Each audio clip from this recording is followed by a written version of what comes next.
Hi friends, welcome to our channel. Friends, మనందరికీ రావణాసుడు గురించి అయితే తెలిసే ఉండింటది. ఎలా రావణాసుడు అంటే సీతను ఎత్తుకెళ్ళిపోయాడు, సీతని అపహరించాలనుకున్నాడు, రాముడి చేతిలో చనిపోయాడు. ఇది మాత్రమే మనకు తెలుసు. కానీ రావణాసుడు రాముడికి చేసిన సహాయం గురించి మీకు తెలుసా? అలాగే రాముడు కైలాస పర్వతాన్ని కూడా చేతులారా విరగొట్టిన సంగతి కూడా మీకు తెలుసా? అదేంటో ఇప్పుడు మనం తెలుసుకుందాం. అంతకన్నా ముందు మన వీడియోని లైక్, షేర్, సబ్స్క్రైబ్ చేసి పక్కనున్న బెల్ ఐకాన్ని క్లిక్ చేయండి. ఇక అసలు టాపిక్లోకి వెళ్దాం. మనందరికీ రావణుడు సీతను ఎత్తుకుపోయిన విషయం తెలిసిందే. సీతని ఇలా తీసుకుపోయిన తర్వాత లంకలో ఉంచినప్పుడు శ్రీరాములు వారు సీతాదేవి కోసం ఒక వానరులందరి చేత బ్రిడ్జి కట్టించాడు కదా.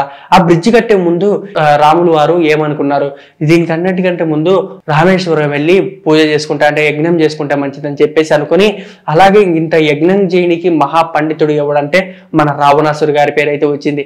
రావణాసురు ఒక్కటనే కదా, అంటే మనందరికి చెడు విషయం గురించి తెలుసు. రావణుడు మాత్రం ఒక వేద పండితుడు. ఎంత వేద పండితుడు అంటే ప్రతి ఒక్కరికంటే అందరికన్నా మంచి వేద పండితుడు అనమాట.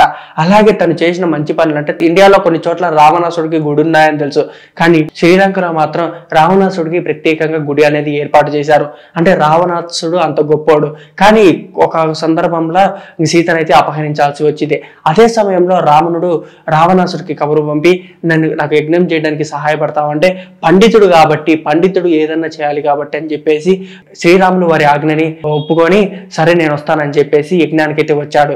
ఇలా యజ్ఞం చేసిన తర్వాత శ్రీరాములు వారికి రావణాసుడు మాత్రం తదాస్తు అని మాత్రం ఒక వరం అయితే ఇచ్చేసి మరిపోయాడు. అంటే తను ఏది కోరుకున్నా కూడా అది జరిగేటట్టు తదాస్తు అని కోరికనైతే కోరుకున్నాడు.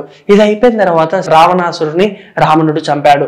కానీ రావణాసుడు ఎన్ని రోజులున్నా కూడా సీతాదేవిని ఎందుకు ముట్టుకోలేదంటే, రావణాసుడికి ఒక దోషం అనేది ఉంది. అంటే ఒక శపించబడ్డం అయితే జరిగింది. ఏంటంటే, నువ్వు ఎవరితో అన్నా కానీ వారి అంగీకారం లేకుండా గనక నువ్వు వారితో జీవనం చేస్తే గనక నీ రాజ్యమే కాదు నీ మరణం కూడా నీకు సంభవిస్తుంది అని చెప్పేసేసరికి తన భార్యతో కూడా తనకి ఇష్టమైతేనే తనతో పాటు ఉంటాడు, కానీ లేకపోతే గనక తనతో పాటు ఉంటాడు.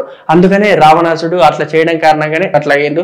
తర్వాత ఎవరినైతే ఇట్లా బలవంతంగా వారిని ఇబ్బంది పెడతాడో అట్లయితే నీ రాజ్యం మునిగిపోతుంది, అంటే నీ రాజ్యం చెదిరిపోద్ది అనే భయంతో అట్లా చేశాడు. అందుకని రావణాసుడికి ఆ అపజయం అనేది ఇప్పుడు దాకా తగలలేదు.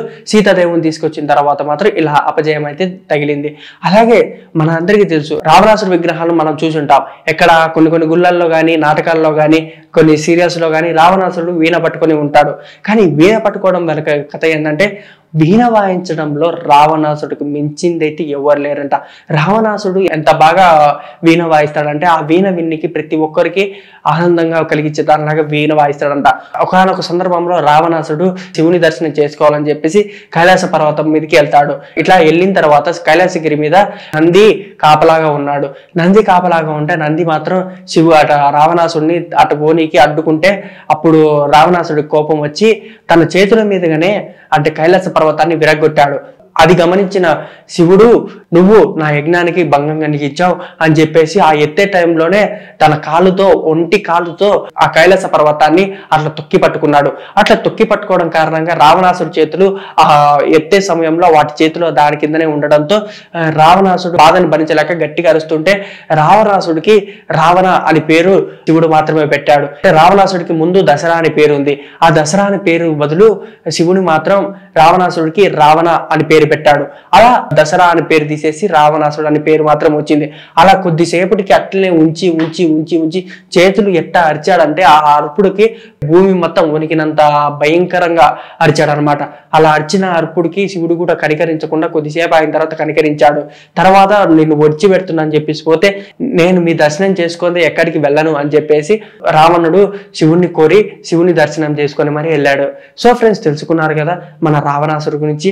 అంతేకాదు, రావణాసురుడికి అలంకారం అంటే ఎంతో ఇష్టం. ఎంత అందంగా తయారవుతాడంటే, ఆడవారు కూడా అంత అందంగా తయారవ్వరేమో అన్న విధంగా తయారవుతాడు అనమాట రావణాసుడు.